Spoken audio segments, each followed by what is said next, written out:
It's time for a little comedy, a little content, and a lot of conversation. It's the Geno Jones Show, exclusively right here on YouTube. Now here's your host, Geno Jones. Hey, we made it to the weekend. Give yourself a hand. Give yourself a standing ovation. I'm giving you a standing ovation. Yes. You know me. The sign tells you everything you need to know. Yes, you are watching the Geno Jones Show. And yes, I am Geno Jones. And I come to you live Monday through Friday, 6:30 p.m. Eastern, 5:30 p.m. in Chicago, or maybe up in Minneapolis, Milwaukee, Central Time, Memphis, Houston, New Orleans, 3:30 out on the West Coast, out in Los Angeles, up in Portland, Oregon, Seattle, the Bay Area, 1:30 out in the beautiful island chain of Hawaii, out there chilling in Maui. Anybody, man, boy, if you're out there watching me in Maui live, man, how can I be down? That's all I got to say. Okay, please subscribe to my channel. You and everybody that you know and don't know, everybody that you like, love, I ain't too crazy about, can't stand, hate, strangers, aliens. Tell them all to subscribe to the Geno Jones channel right here on YouTube. Please share and like. They say subscribe, like, and share. I say subscribe, share, like, and binge watch all my back episodes. Do that for a brother, okay? So Friday, it's my weekend review show. I have one of my guest hosts on Friday. I do my guest hosting. Return champion back to the Geno Jones Show. She's been on a hiatus for a while. She's back. Yes, Miss Dakota Rain. So you know she ain't gonna bring the rain. Dakota's gonna bring the heat and the fire. Dry up all the rain. All right, listen, let's get right into it. So it's been a hell of a week, especially for this dude, this white dude that thought he wanted to try Mike Tyson. So there's a song out by a new artist. I can't remember her last name. It's kind of got like a Southern soul vibe. It's a sister named Dorothy. And the hook is like, don't try me. All right, don't try me. Somebody should have played that song for the white dude. So Mike Tyson was on an airplane going from San Francisco to Miami. And you know how you get on a flight sometimes and there's somebody, they want to talk. You know, some people just are friendly, and it's okay. But sometimes some folks just take it a little too far. And some folks take it just too damn far and can't shut up. And I could imagine San Francisco to Miami, that's a good probably about a 5.5 hour flight. So I'm sure Mike probably wanted to chill, take a little nap, just shut it down. But apparently dude just couldn't stop. He chatty Cathy. He's standing up behind Mike's chair and he leaning all over and this and that. And so eventually it gets to a point, according to Mike Tyson, where the dude apparently, allegedly, according to sources, was pretty drunk. So I guess he had been popping them bottles on the plane. So he's feeling, he got that liquid courage. So he's like, okay, I'm going to go ahead and try Mike Tyson. Mike Tyson ain't that bad. Okay. So he threw a water bottle at Mike Tyson. Okay. Man, Mike had a flashback. Mike had a flashback to back in Brooklyn, back in the day. So Mike Tyson had to put them hands on dude. And you saw a picture of dude's face all cut up, swollen up. Yeah, Mike thought that was, I don't know who. Well, Vander, he lost 2 fights to Vander Holyfield. But Mike thought he was back in the Catskills, back on the streets of Brooklyn, beating some ass. So, and now you would probably say, well, so did the man press charges? Actually, he didn't. So I guess he realized, you know what, because sometimes you can ask for and earn an ass whooping. You can earn it. You can. You could just go a little too far. Sometimes you can go like a lot too far. And apparently dude did, this was on a JetBlue flight. So shout out to Mike Tyson. Mike minding his business. He got his cannabis farms. Mike making his money. And it was like 4, I don't know if it was on Wednesday, because Wednesday, 420, called it 420, that's the day where a lot of states legalized marijuana, recreational use, and the whole 9 yards. So I'm not a smoker. I'm not even a I'm not even like the chewy kind of. I just don't. That's just not my thing. But I ain't knocking you. You do you. I'ma do me. So now let's talk about Miss. Well, hold on. Before I go there, before we go, see, Facebook watch the Red Table Talk. Well, there were some things they weren't talking about at the Red Table. I'm gonna talk about it in a moment. But today I gotta wish happy birthday because Taurus come on, y'all. It ain't who's up next. It's like who's right now. Taurus, stand up. It is our time to shine. Celebrating birthdays today. Chicago native repping, I don't know, she probably ain't repping the shop for a while because she's been living out in LA, but originally she is from Chicago. My girl Sherry Shepherd, she's actually got her own talk show, which was really Wendy Williams' talk show. But Wendy had a lot of personal challenges and health challenges. And so eventually Sherry was kind of guest hosting and the Wendy Williams show became the Sherry Shepherd Show. So happy birthday to Sherry Shepherd. She is 55, double nickel today. Also shout out to lead singer of the group Today, my man Big Bub. Good dude. Got a chance to meet him way back in the 90s when the group Today came out. Him, do you want him? Do you want me? They have some, not total, but the group, the Big Bub, Today, they had a nice little run. So shout out to my man Big Bub celebrating a birthday today. Also celebrating a birthday today, Marshawn. I'm just here so I won't get fined. Marshawn Lynch, star running back for the, he started off with Buffalo.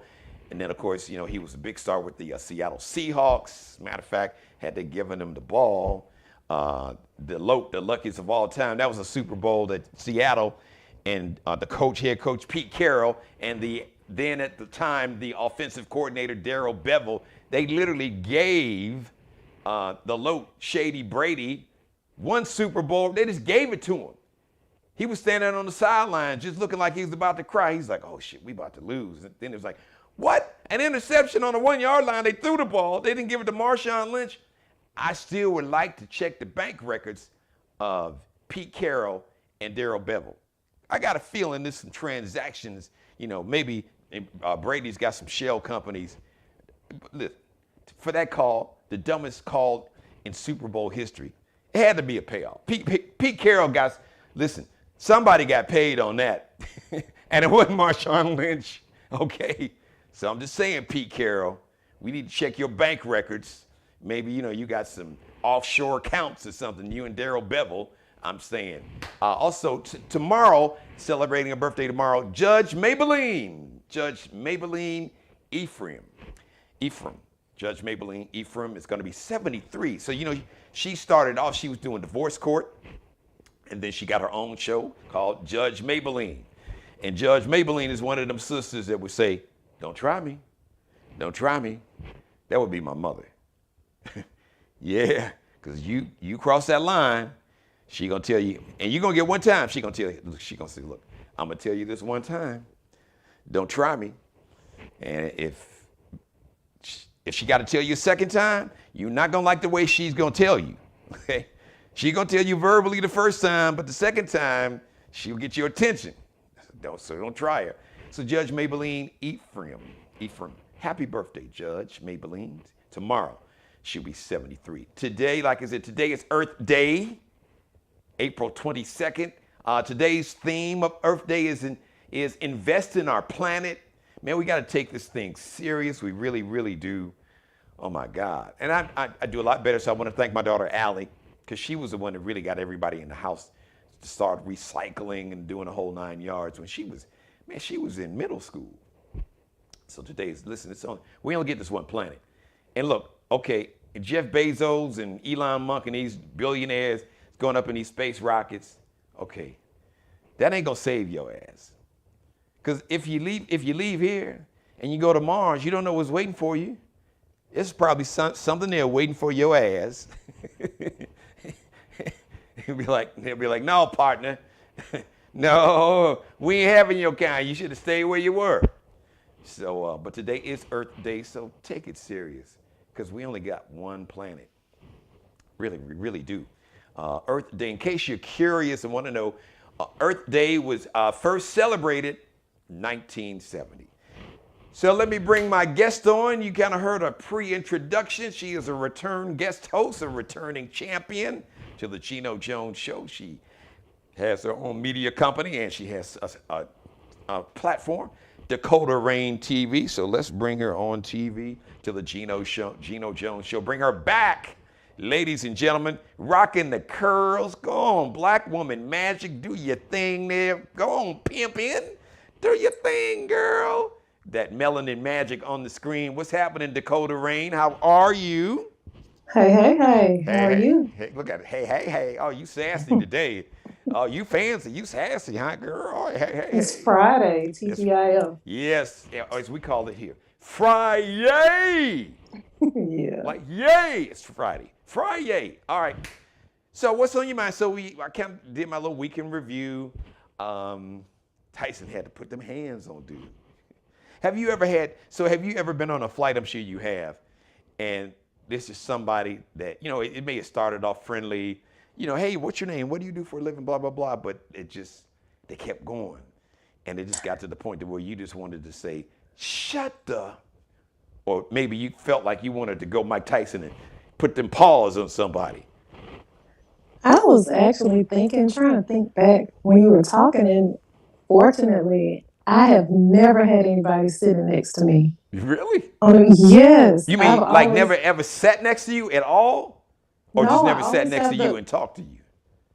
never sat next to me at all. The closest I ever came was when I was on a really large flight. And they have the 3 or 4 rows, and then you have like three or 4 seats in each row. Right. I had like me by the window, skip a seat, and then that person. How many times do you fly a year? Like before COVID, how many times have you flown a lot in your life? It was like probably like 2 or 3 times a year. And you lucky, and you never had to have anybody sit next to you. No. You never been on a floor? Now go ahead. When I used to ride the Greyhound, I did have that situation all the time. That's what made me switch up, and besides, like the pricing is not that much different. Yeah, that's true. Yeah, that's what made me switch up. Then it takes forever to get there. Now I can see if you said that on Amtrak, but flying, that's rare. That's what I just thought about. It's very rare. Oh well, yeah. So, but you never had anybody maybe sitting behind you that was kicking a knee in your chair? Yes. Okay, yeah, so you I had it. Yeah. I hate that. You wanted to get up and turn around and be like, if you kick my chair, but you didn't snap. But did you give him that look? That's that classic Black woman look, because you did the whole Viola Davis, Michelle Obama. Go ahead, do it again with your lips. That lip thing, you turn your lip. Like that look is like, your ass is lying. I don't believe a word you say. Yeah. I did run up my tab. I started ordering like a couple of shots when that happened. Oh really? Oh you threw a couple back? Mm-hmm. See, I'm not a drinker. I just have to just get through the flight, because I am not the one. I'm the person that you would be glad. As a matter of fact, I'm the person that if I did drink, you would be like, oh no, your ass, because some people, they don't need alcohol. I'm that dude. It's like, no, even if somebody like snuck and tried to get me drunk, they would be like, don't ever do that. I only drink wine now, though. Really? I don't like the way it makes you feel anymore. I don't like it, and I just think overall is not healthy. To each his own, but to me, I just don't like the effects versus of wine anymore. You don't even usually. Yeah, I drink wine. But it's liquor. No. Okay, I got you. Yeah. So you're not doing the Patron and the whole, the Ciroc. Puffy's not happy to hear that. Puffy and all the rappers that's got a drink, they're not happy to hear that. They done lost a customer now. It makes you feel so tired, afterwards. Even with one shot, especially if you don't drink like that, you kind of notice it. Yeah. I just don't like the feeling. Hey, I can imagine. I can only imagine, because, like I said, I'm not a drinker. Never have been a drinker, or a smoker, anything like that. That's just me.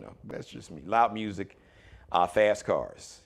Were were the main vices that at least I'm going to admit to on camera. So I'll just I'm going to move on. Okay, so we were talking about this whole lip thing. You did that little, black woman like lip thing. I don't see white girls doing that, but I've seen that sisters like, when it's like you telling them something, they kind of like, your ass, you expect me to believe this? So, but the reason I'm going there is there's been a lot on social media about Viola Davis, who is from here, St.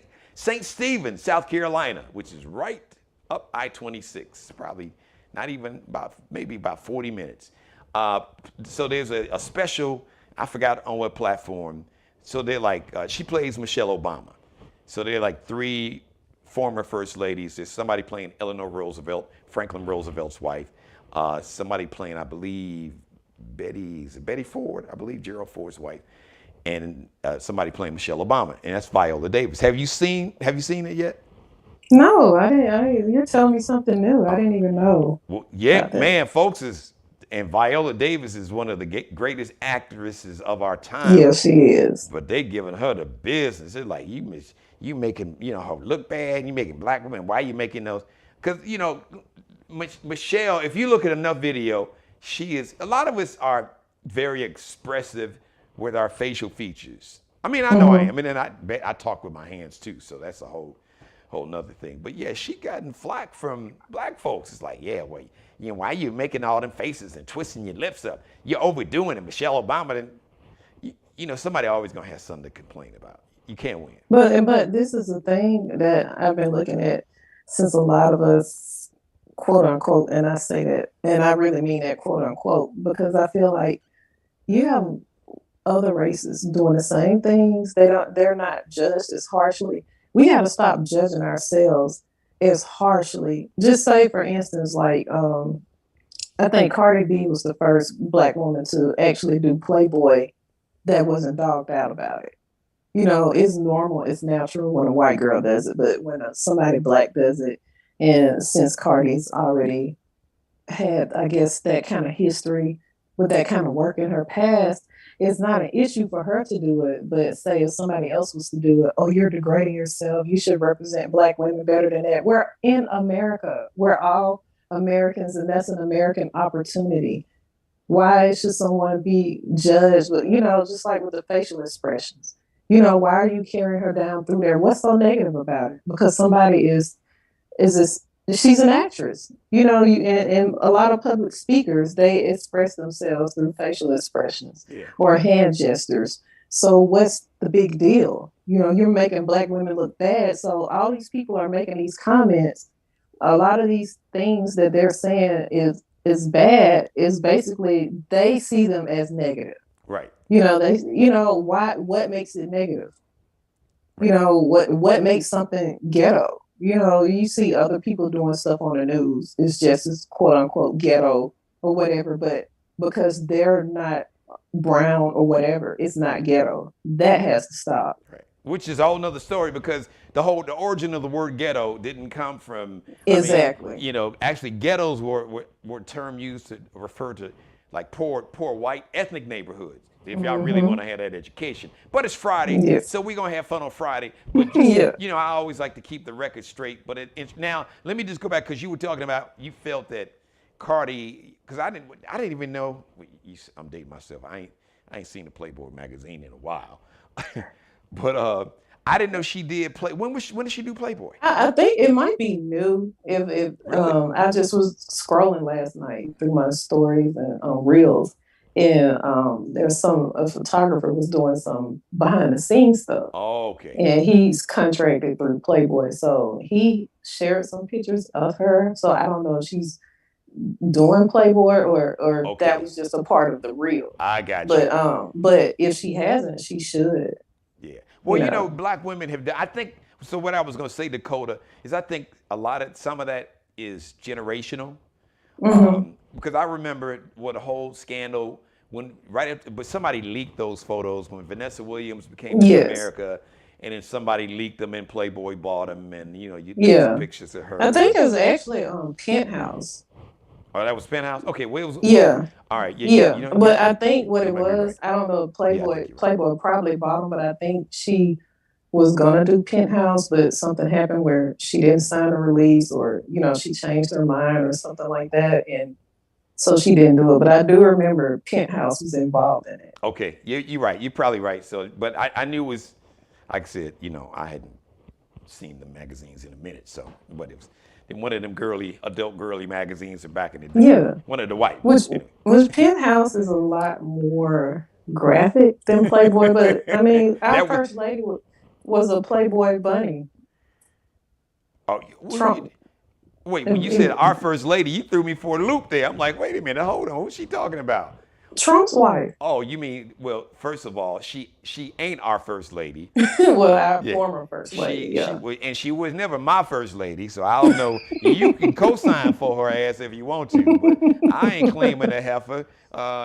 Listen, damn man, don't get me. It's Friday. I'm not gonna ruin. I'm not gonna ruin the energy. As Cory Booker told Judge Ketanji Brown Jackson, Satan, I ain't gonna let you steal my joy on a Friday. Talking about that fool.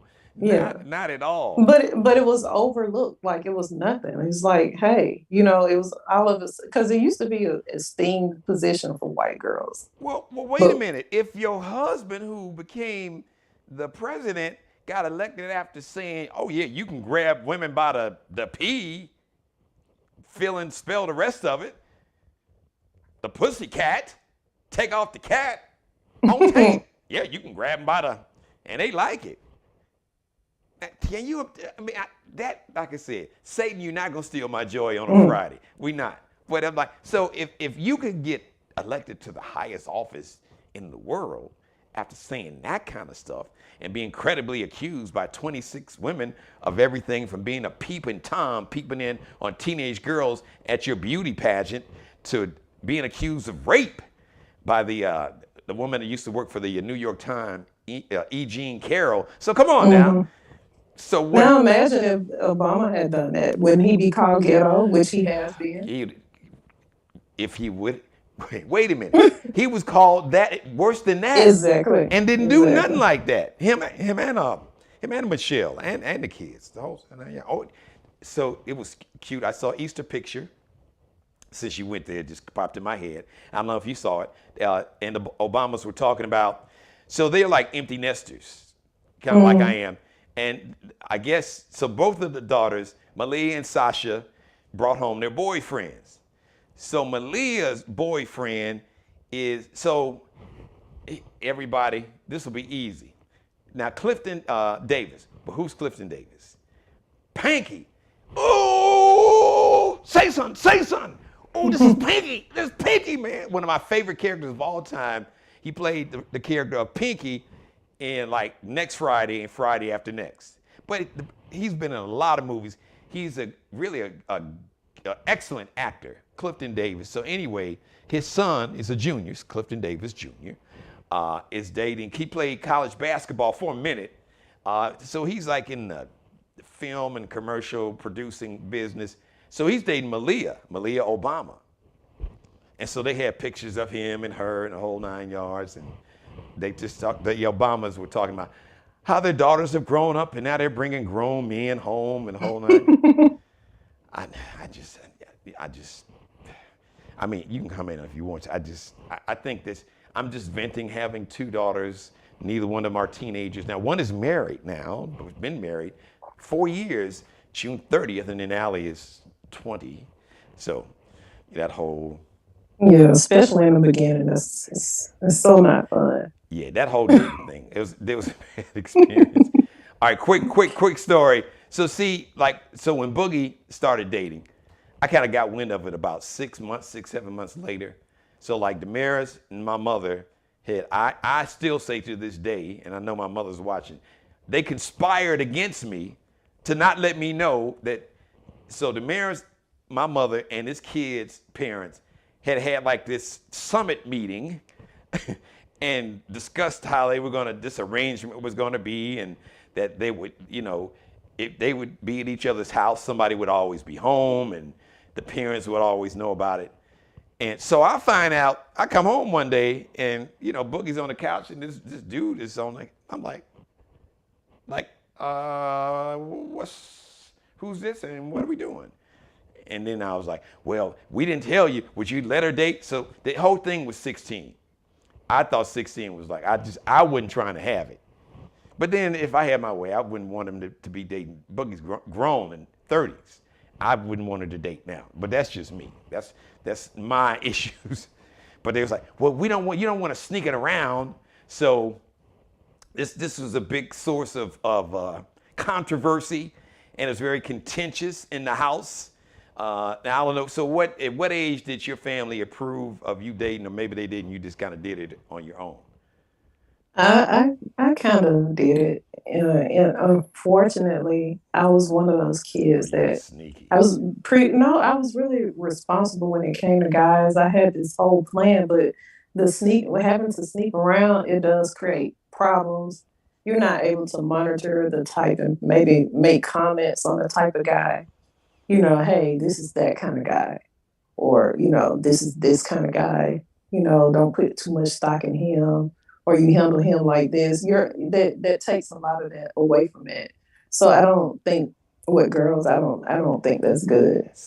So you don't think what's good Is them having to sneak around. I actually think because girls are, whether they're approached or whether you have two types. You have some that are just approached, constantly, and then you have some that they already know that, hey, I can't wait to get a boyfriend. So either way, I think it should start kind of a little bit earlier than that, but wait a minute, very monitored earlier than what? than 16. Just looking back, because once they get a certain age, they're not going to listen to you. They So might do as you say in front of you, but it's going to be totally different when they get out of your eyesight. So it's better to kind of start them off, so you so know. so what age did you start dating?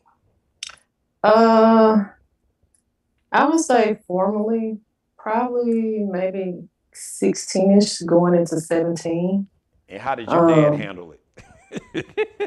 Um, I came through a divorce Oh, household. okay. So Okay. unfortunately, things were kept from him Okay. just out of spite, I feel like. But I think He's out of spite. yeah, this is the truth. But I think he would have handled it a lot better than what my mom did. Okay. Well, I, Yeah. I, I no, I was well. Like I said, I was.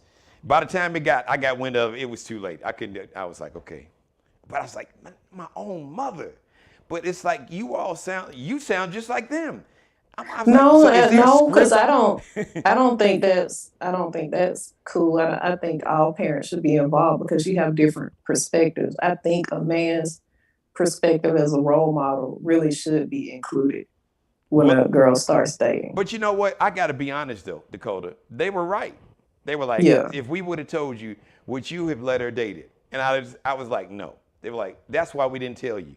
And how you gonna argue? It's one thing for Damaris, but then when my mother, it was like, they were like Wonder Twins. I was just okay. I can't win. But I had a similar situation. So I worked a lot of hours. And I think when my daughter was probably like 14 or 15, my mom was like keeping her.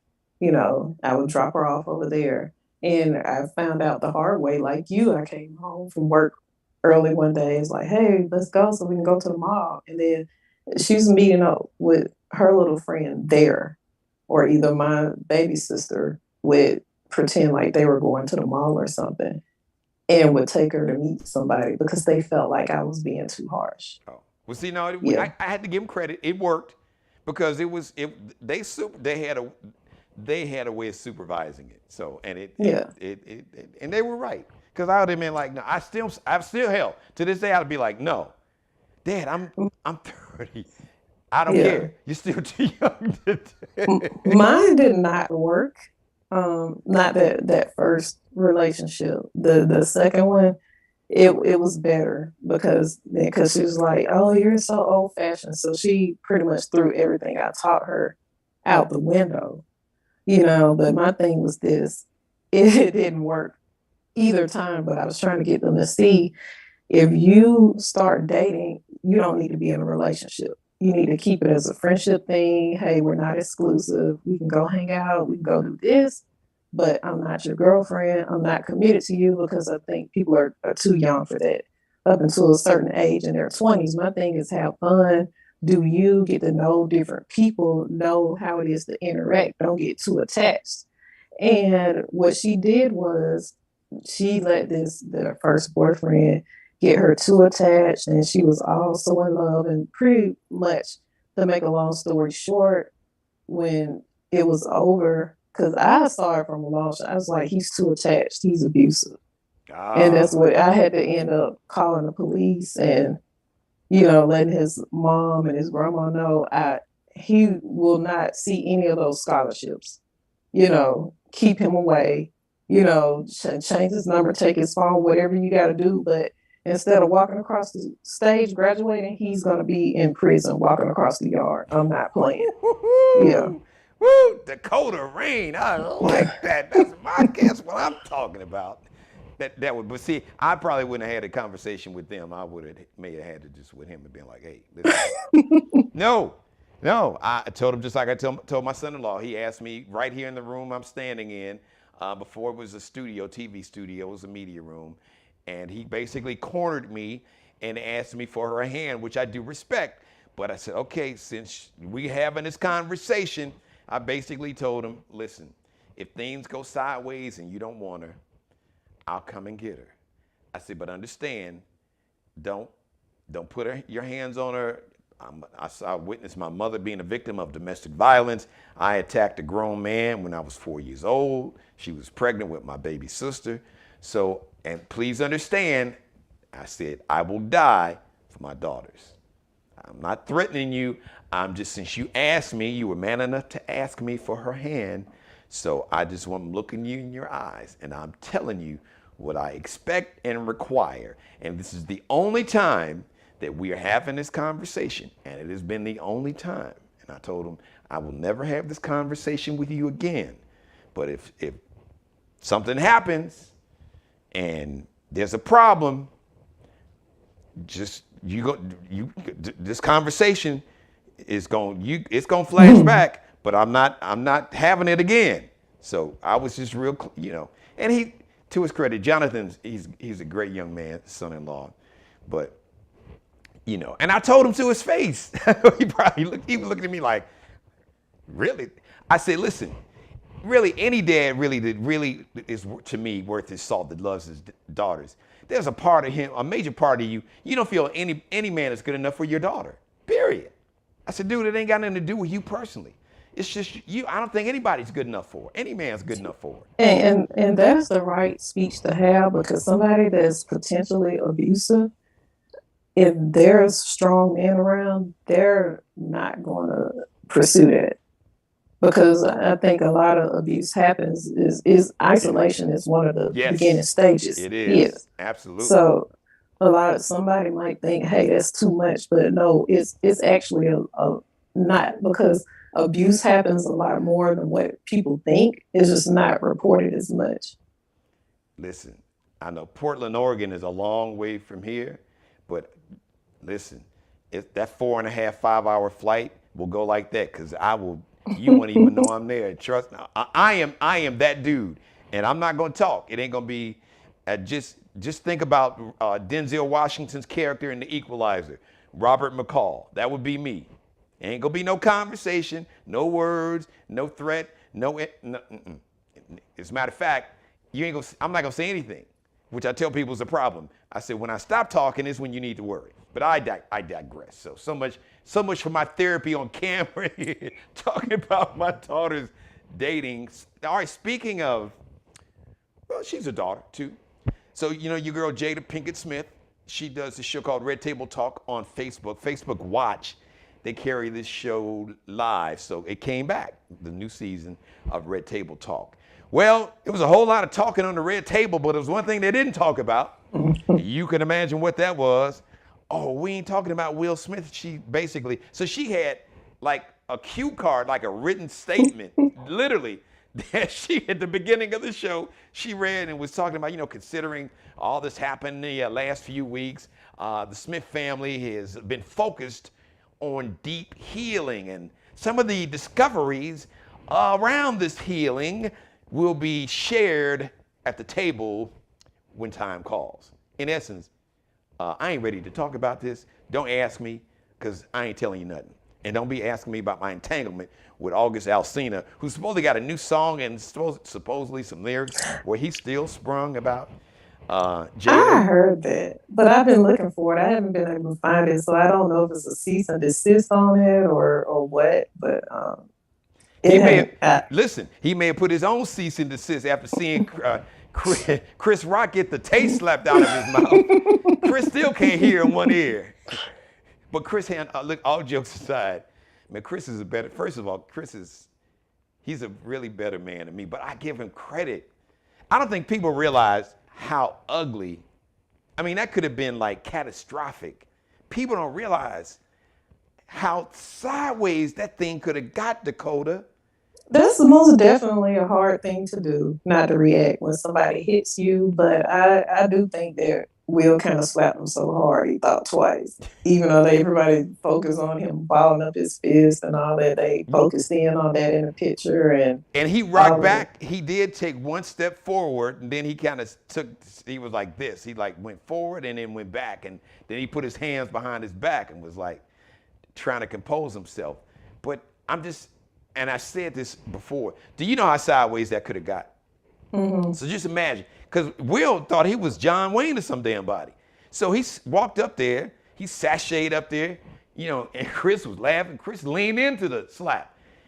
And, Will slaps him, and then Will turned around, turned his back to Chris, and walked back like he was a cowboy back to his seat. And then when he got in his seat, he was like, keep my wife's name out of your blanking mouth, yelling it twice. Do you know how sideways that? Just imagine if Chris Rock would have grabbed a microphone stand. Yeah. And hit him. No, go ahead. I think that, somebody, I can't remember who I had this discussion with, but it was years ago. It was like a real hood discussion.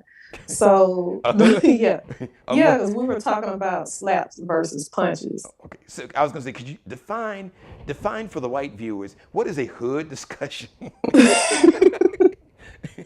So it's basically, I guess, like a round table or a red table. Okay. Okay. And you're trying to get some stuff straight, but it's on I guess a topic that you probably wouldn't particularly find at a dinner table. I got you. But, and in the hoods, you may not have a table, but you're sitting around in a circle like you got a table. Yeah, okay, that's exactly. Okay. So we were talking about slaps versus punches. And I never thought about it this way, but the guy was basically saying that, hey, you punch somebody, they're probably going to swing back. It'll turn into a fight. But if you slap somebody and you slap them right, either they're going to beat the crap out of you or they're going to sit down. Either or. Like sometimes a slap is totally different. It does something different to you. And I was like, I never thought about it that way, but you just might be right. Well, Chris didn't do either. He just he rocked back and forth and just stood up. So he didn't, but I'm just thinking about how sideways that could have been. So the Oscars, this thing is seen globally, hundreds of millions of people around the world, probably billions of people if you count the people watching online, live, and then they would see it after. Can you imagine? You could have had like an all-and-out brawl. Maybe, but I do think it could have. It could have went to that if it was somebody different. That's my point. It could have. I'm not a Chris Rock person, but I do think all the years that he's had to be professional, that he's a lot more polished, and he's always thinking about what he has to lose. True. Versus if that would have been a basketball player or a football player or just some other comedian. Yeah, all right, other comedian. Let's play a game. I'm gonna throw some names out there. You think Cat Williams would have just stood there? Oh no. Well, no, because you know what? He would have been the one. Yeah, he would have stood there or quote unquote sat down. Yeah, because he got he's lost a couple of those stage. I don't know, Cat. I've been around Cat now. Cat, you slap Cat? Oh no. Yeah. He might have said some things. He would have been quiet, but I Cat don't. might went in his bag and pulled out a gun. I'm telling you, this thing I'll could have give got you that, so but I don't think he sideways. would have won. I put it like that. Okay, well, I didn't say would Yeah, he win the you're right. fight. I'm just saying, do you think he would have just stood there? Nah, he wouldn't have took that. All right. He wouldn't have took that at all. What about Cedric the Entertainer? I don't know. Cedric's tricky because maybe the old Cedric. Cedric He wouldn't said have he took was it. like, "Hey, look if you slap me." So he was on record on camera. I guess he was doing some stand up right after it. He was like, "No, Yeah. if you slap me." A lot of people say stuff, but that doesn't mean, because he's built quite an empire. So you kind of think about stuff like that. And I think he's been in professional environments and stuff enough to think. 'Cause like I said, Chris had a lot. He has a lot to lose. Will has a lot to lose. That's why I don't care what Will had anybody more than says. Chris to lose, really. If we're gonna Yes, be I honest about really it. do think he was mentally out of his mind. He was very I do. I think the pressure of that red table stuff and Right. everything's going on. And Jada gassed him up. She gave him because he was laughing when Chris first talked about the joke. He's like, "Hey, Jada, GI Joe 2, love you, girl." And they cut away. You saw Will was yuck, yuck, yuck, yuck. And then you saw Jada had this look like, I can't do the look. You can probably do the look. You probably gave that look to your man one time, like, oh, this shit funny. But she didn't say it, but the look said it. Then all of a sudden, he was like she probably gave him that look like. But that look's not going to work when somebody's operating in common sense. And the situation is really going to be made worse. I really do think, like I said, Will needs a lot of therapy. And I don't watch her red table talk and stuff. So when I started seeing a lot of the NARC coaches basically break down her psychological profile, and everybody's calling her a narcissist and stuff, it's understandable why that look made him get up and run up and do whatever. She gave him that. I bet Tupac will whoop his ass. What you gonna do? You gonna be a punk and sit there? I wish Tupac was here. I bet Tupac would check his ass. That was a look to me she gave him, and he knew it. He heard it. He heard her saying, "What you gonna do?" I bet Tupac will whoop his ass. And yeah, but now in 2022, if Tupac was still here, he probably would have done so much in between back then in 2022 that he probably would have never been invited or allowed inside the Oscars either. So. Hey, you can't be shade, my boy Pac. You can't shade the dead. I'm a Pac fan, but I'm telling you that he was blacklisted from a lot of places. Like, hey, you don't want that Pac around here. Yeah. Well, I mean, the 90s, that was a whole different era. And then he was, especially, when he got with Suge Knight, the whole death row. But he kind of saw that was crazy and kind of was trying to get out of it because, he started his own company and tragically just lost his life. So, all right, listen, before I let you get out of here, anything else that we didn't cover you want to go ahead and talk about weekend review? I did. Yeah, I haven't. Are you looking for a banned book? Because I have one. Yes, thank you. I had my surgery. Oh, my bad. Ladies and it is time for the Geno Jones Show Banned Book of the Week. Week. Here's Dakota Rain with the banned book. I know that was really corny, but I had to create. I hadn't had a chance to produce and open, so I had to just kind of do one like in real time, kind of improv on the spot. So anyway. So I don't know why this one never came across my radar, but actually this book, The Color Purple by Alice Walker. Oh yeah. Was banned years ago before they even started banning books. And the crazy reason why it was banned was mainly because of its sexual content, because of the LBGT references in the book. So it's actually on the LBGT banned book list. Wow, but it's a really good book. Because the lead character had a lesbian relationship. Mm-hmm. Right, because in the movie it was Whoopi and I forgot her name. Suge Avery. Right, because you did see the scene. Well, they're doing there's going to be a 2022 or 23 version of Color Purple. Fantasia's going to be in it. Is it the movie or the musical? Oh, the musical. You're right, it is a musical. Okay. Yeah, I think it's a musical. Okay. Right. Yeah. But so basically The Color Purple is about Celie, who's basically, in a way, you can say they call it prearranged marriages back then, but she was so young. I can't remember how old she was, but she couldn't have been any more than like 12 or 13, Yeah, maybe 14. So to me, that was sex trafficking. So absolutely. Yeah, yeah, I don't care what they didn't call it. That's what it was, a child rape. That's exactly what it yes. was. Yeah. And so basically, her stepfather uh, wanted to get rid of her for more than one reason. He was ready to just have his way with the younger sister. So mom died at a young age, Wow. and he had been, I guess, this happened a lot back in the day. So the mom was sick a lot, bedridden.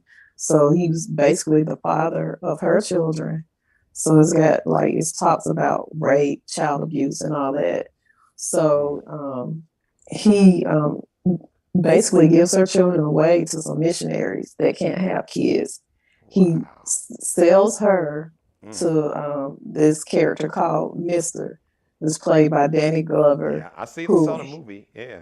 yeah, which his wife died. And back then, it was rare for people to cross gender roles. Like men really needed a woman to take care of the house, and women really needed a man to work and provide for them.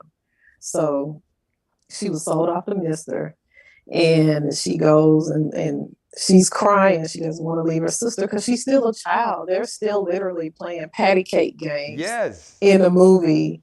And it's so sad. And the movie opens up like that. The book is a lot more detailed. But basically, she goes to Mister, who's got all these bad baby kids, and they're really disobedient and disrespectful. She's verbally abused, physically abused. She's raped repeatedly.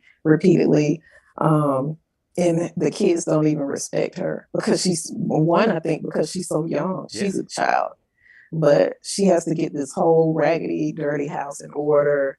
She has to get the kids in line, or she's going to get knocked out, basically. Wow. She's constantly being told she's ugly. She's been verbally abused by everybody her whole life, ever since her mom dies.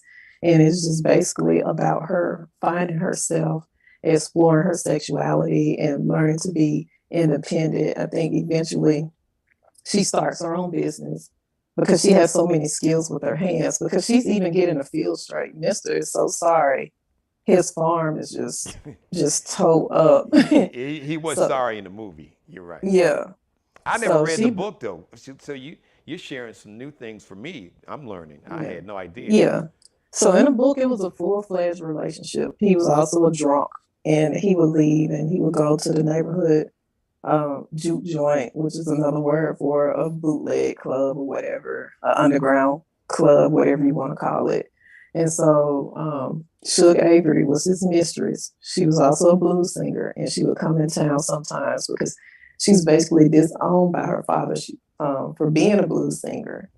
And she lived in Memphis, and she would come down to Georgia and basically stay with Mister, because the club that she performed at, there were no hotels around, Right. not for black people Right. anyway.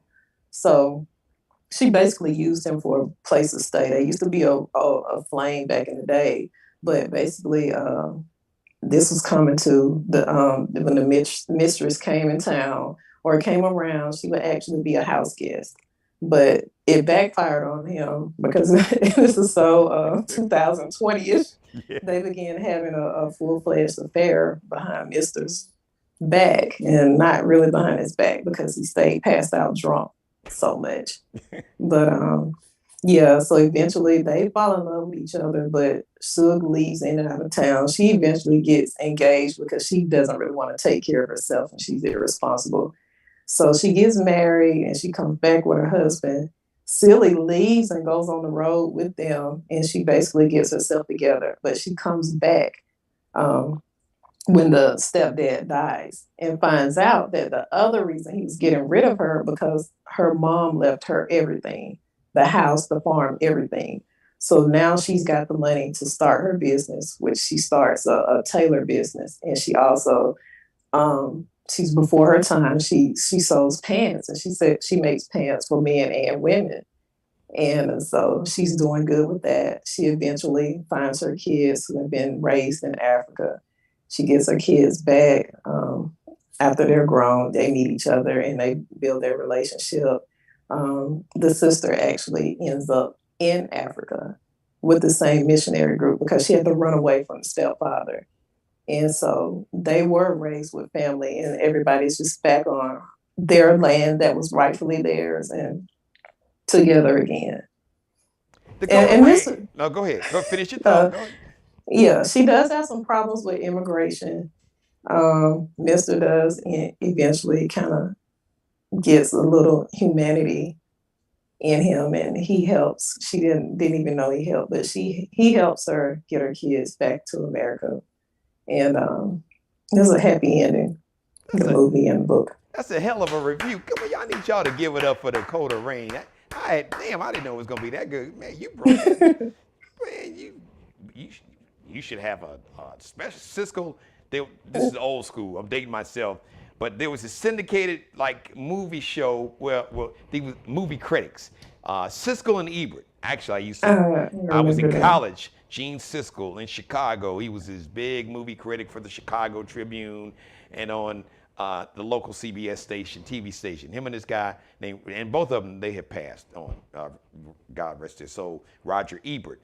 And so they would do this Siskel and Ebert. They'd sit around and they would critique movies. Man, Siskel and Ebert ain't got that. Man, you killed that. Dakota Rain, multi-skilled. That was excellent. Wow. It's one of my favorites. It's one of my favorites because it's basically a story about it doesn't matter what hand you're dealt, where you come from. If you're determined, you can get out of that. It doesn't matter where you started from, it's how you end it. And you get to determine. Your past does not define your future. You get to decide that. I've said that so many times. That was excellent. Man, Dakota, even though she got serious, she flipped it, but I mean, it just all had to happen. Man, go ahead on. Tell everybody where they can follow you on social media, Miss Dakota Rain. Go on, girl. Okay, you can follow me on Facebook, also on Instagram. It's Dakota Rain, and follow my fan page on Facebook, which is Coach Dakota Rain. Oh, okay, cool. So how do you spell Dakota? Because, folks. Yeah. So I spell Dakota, Dekota, Rain, Raine. All right, y'all got that. All right, Dakota Rain, ladies and gentlemen, great job as always. Thank you, Dakota. Have a great weekend. Thank you. You too. All right. Man, she killed it, didn't she? Man, that review gone, girl. I never read the book. So I heard the book was, and I did hear people say, well, how many times have you heard people say, the movie was never as good as the book? I guess it's kind of hard. But anyway, that was excellent. Thank you for letting me be a part of your life. As always, God bless each and every one of you, God, most of all. Thank you for letting me do the Geno Jones Show. I come to you live Monday through Friday, 6:30 p.m. Eastern, 5:30 p.m. Central, 3:30 p.m. out on the West Coast. Please subscribe to the Geno Jones channel right here on YouTube. Please subscribe, like, and share. I say subscribe, share, like, and binge watch all my back episodes. All right, Geno, that's how you spell it right there. Shout out to Mr. Markel Bailey, who's got a birthday on Monday. He is celebrating his birthday weekend. Happy birthday to my man, Markel Bailey, the official hairstylist and barber for the Geno Jones Show. Check out his work on Instagram. You can check out the photos and the videos. Kel be cutting up. KelBecuttinup. Allie Jones and Bruce Gage, the official stylist and wardrobe consultants for the Geno Jones Show. Check them out on Instagram. Lexi with 2 X's, Lexi, Lexxie _ that line below. After Lexi, Nicole, line below, _ design. So that's Lexi with 2 X's, _ line below, Nicole, _ line below, designs. And Bruce Gage on Instagram, Miglio di Mario Uomo. That is like his own private clothing line. Miglio di Mario Uomo. MIGILIODIMARIOUOMO. It's MIGILIOMARIOUOMO. Have a great weekend. The next live edition of the Geno Jones Show is going to be Monday, 6:30 p.m. I love each and every one of you. Mother, you know I love you more than life itself. And in closing, I just want to say, please, everyone, be blessed. And please, pray for peace. Have a great weekend. Subscribe and tune in to the next episode of the Geno Jones Show, exclusively right here on YouTube.